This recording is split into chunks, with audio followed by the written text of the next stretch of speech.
Hello बच्चों, आज आप सभी लोगों का हमारे प्यारे से चैनल टॉपर क्लासेस 9.0 में आपका स्वागत है। आज हम लोग कक्षा 10वीं के संस्कृत बुक का अध्ययन करने जा रहे हैं, जिसमें आज हम लोग जो है इस मंगलम पाठ का क्या करेंगे, अध्ययन करेंगे। इस अध्याय में कुल आपके 14 अध्याय हैं। इस बुक में आपके कुल कितने अध्याय हैं? 14 अध्याय है, जिसमें से आज हम लोग ये जो प्रथम अध्याय है मंगलम, इसका हम लोग अध्ययन करने जा रहे हैं। तो हमारे साथ वीडियो के अंत तक बने रहें ताकि आपको सब कुछ बेहतर ढंग से समझ में आए, क्योंकि अधूरा ज्ञान से कभी भी पूरा फायदा नहीं होता है। आज हम एक बेहतर ढंग से आपको समझाने की कोशिश करेंगे। तो चलिए चलते हैं।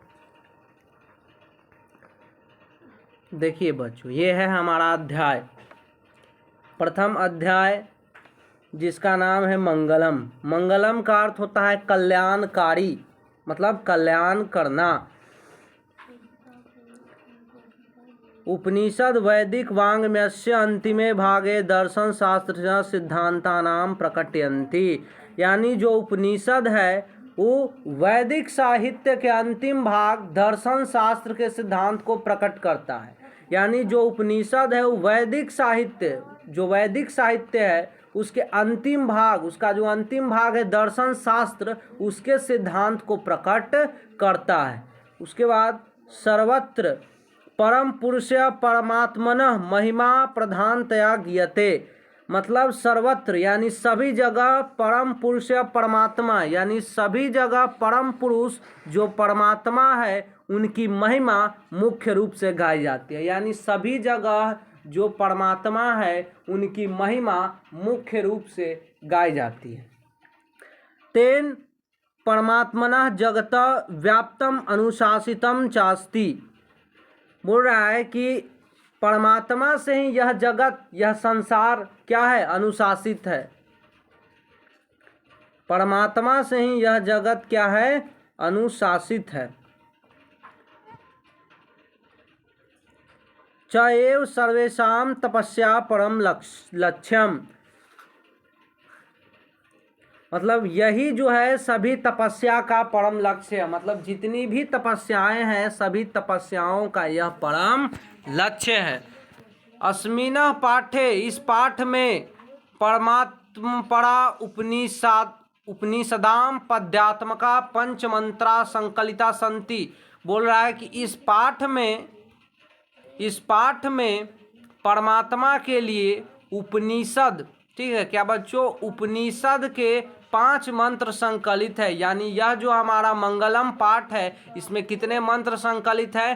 5 मंत्र संकलित है। और ये मंत्र कहाँ से लिया गया है? तो ये मंत्र जो है बच्चों उपनिषद से लिया गया है, ठीक है, उपनिषद से लिया गया है।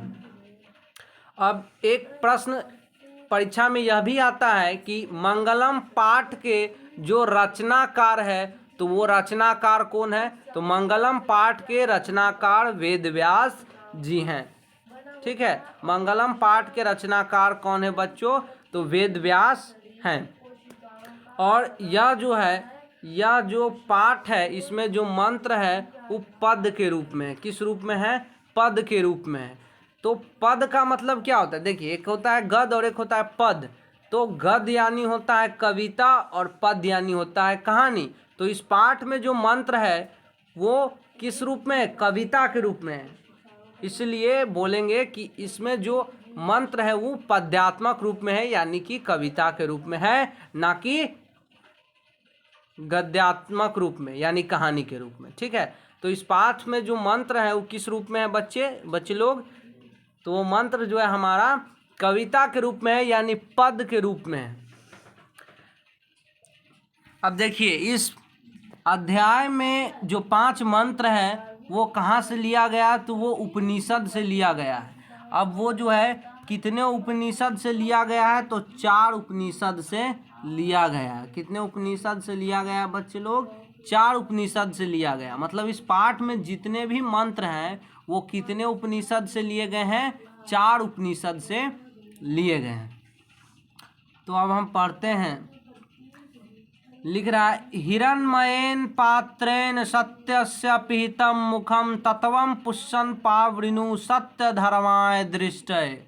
देखिए हिरण्मयेन, तो हिरण्मयेन का अर्थ होता है सोने सा यानी सोने के जैसा, पात्रेन यानी पात्र बर्तन, सत्यस्य पिहितं मुखम बोल रहा है कि हे सूर्य भगवान आपका सत्य रूपी मुख सोने की तरह चमकीली पात्र से ढका हुआ है, तो मुझ ऐसे सत्य धर्मवान के लिए आप अपने ढके हुए मुख को क्या करें, खोल दें। ठीक है, तो इसका अर्थ क्या हुआ कि हे सूर्य भगवान आपका जो सत्य रूपी मुख है वो किससे ढका हुआ है, तो हिरण्मयेन पात्रेन यानी सोने की तरह चमकीली पात्र से ढका हुआ है, तो मुझ ऐसे सत्य धर्मवान के लिए आप अपने ढके हुए मुख को क्या करें, खोल।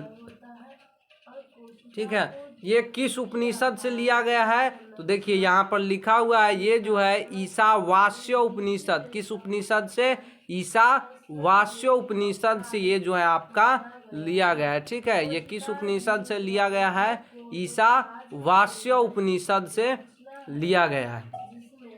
और उसके बाद हम लोग देखते हैं, तो उसके बाद क्या है, तो उसके बाद देखिए उसके बाद है कि अनोरणीयान महतो मह्यान आत्मास्य जंतोर निहितो गुहायाम तम क्रतु पश्यति वीत शोको धातु प्रसादानम हिमान मात्मनः।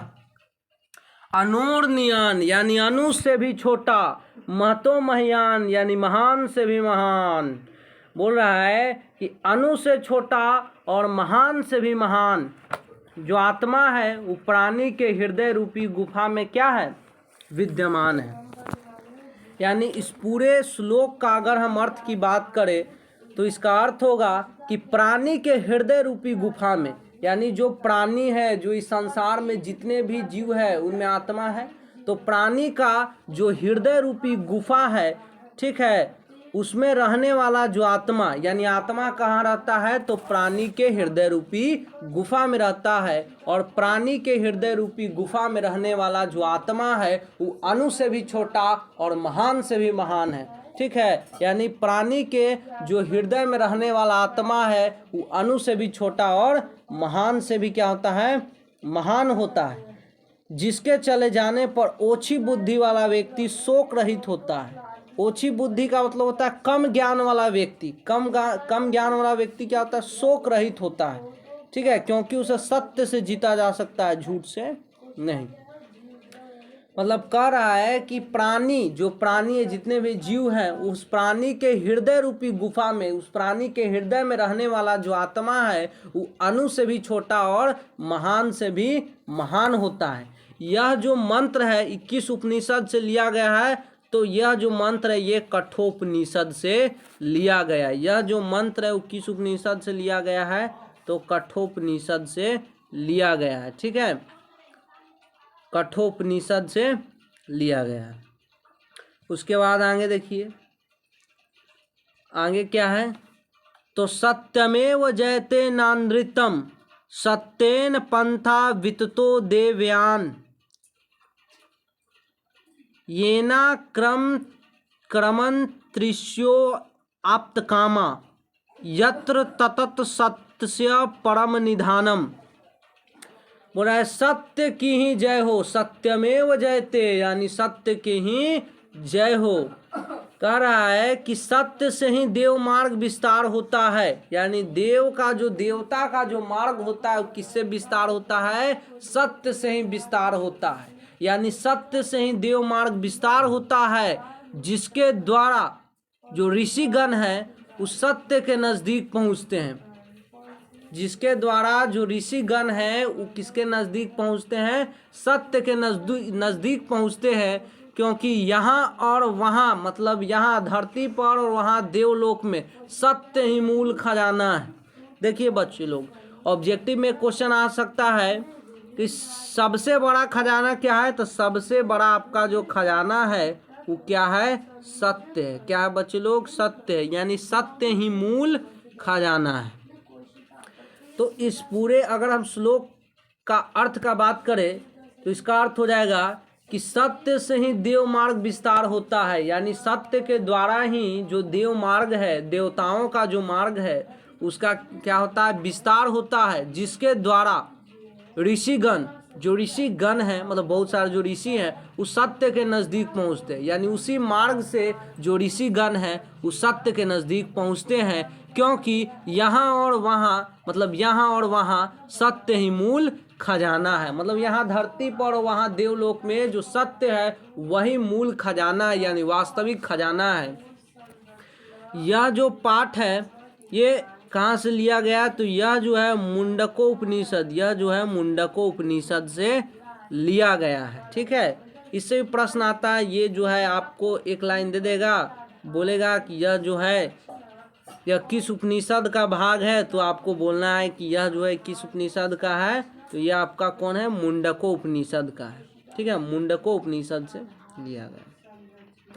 अब आगे चलते हैं, तो आगे है, आगे आपका क्या कह रहा है, तो आगे कह रहा है कि यथा नद्य अस्यन्दमाना समुद्रे अस्तम गच्छन्ति नाम रूपे विहाय तथा विद्वान नाम रूपाद विमुक्त परात्परम पुरुषमुपैति दिव्यम।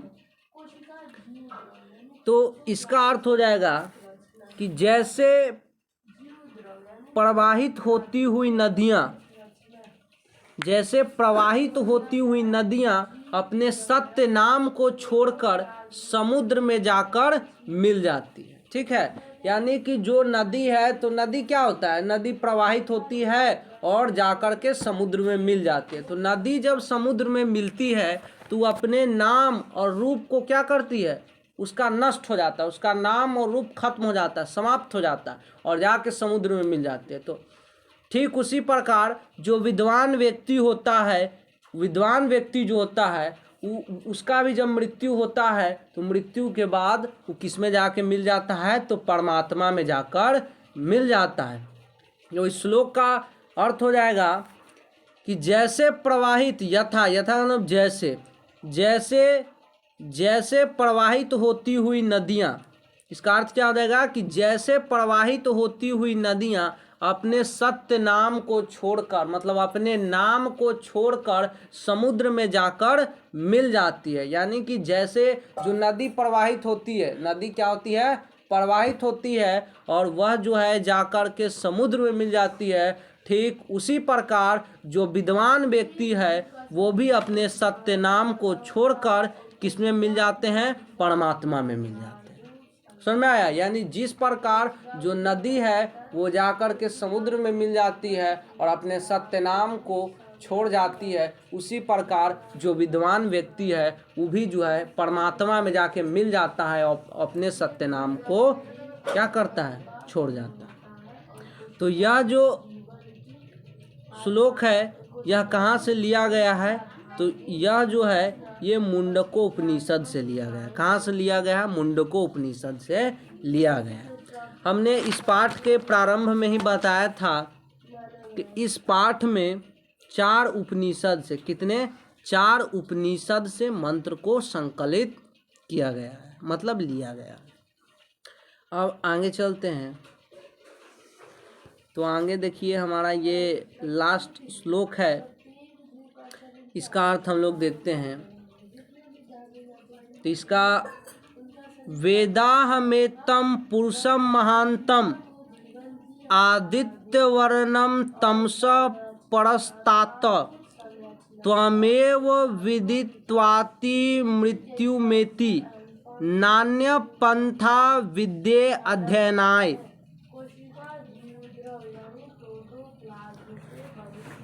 इसका अर्थ हुआ कि अंधकार के सामने, अंधकार के सामने सूर्य को ही महान पुरुष जाने। यानी अंधकार के सामने जो है, अंधकार जब होता है तो कोई भी व्यक्ति चाहता है कि सूर्य का क्या हो, उदय हो। तो अंधकार के सामने सूर्य को ही महान पुरुष जाने, क्योंकि इन्हें जानकर जीव मृत्यु को पार कर जाते हैं। माने सूर्य भगवान को ही जानकर जीव मृत्यु को पार कर जाते हैं, माने मृत्यु को प्राप्त करते हैं ईश्वर को जानने के बाद ही, क्योंकि यहाँ और वहाँ सत्य मूल खजाना है।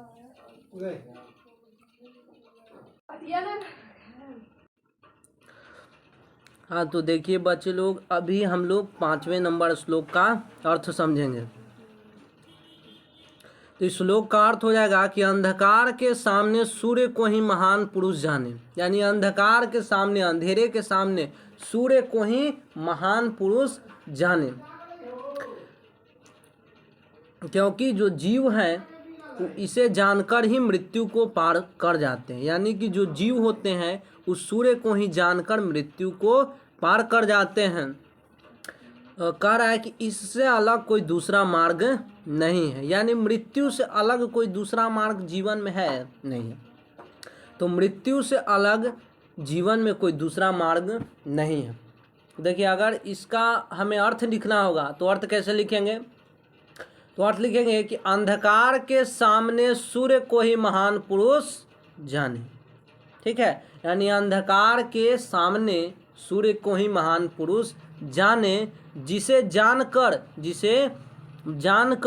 जीव मृत्यु को पार कर जाते हैं। यानी सूर्य को जानकर ही जीव मृत्यु को पार कर जाते हैं, क्योंकि इससे अलग कोई दूसरा मार्ग नहीं है, क्योंकि मृत्यु से जो अलग कोई दूसरा मार्ग नहीं। तो यह जो हमारा श्लोक है, यह श्लोक कहाँ से लिया गया? तो ये श्लोक जो है ये श्वेता उपनिषद से लिया गया है। देखिए यहाँ पर लिखा हुआ, यह जो है श्वेता उपनिषद से लिया गया है।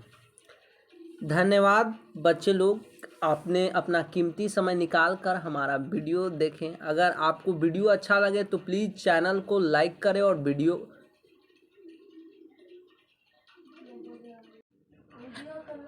सॉरी बच्चे लोग, हाँ, अगर आपको हमारा वीडियो पसंद आए तो वीडियो को लाइक करें और चैनल को सब्सक्राइब कर लें, ताकि हमारे आने वाले सभी वीडियो का सभी नोटिफिकेशन आपको मिलता रहे।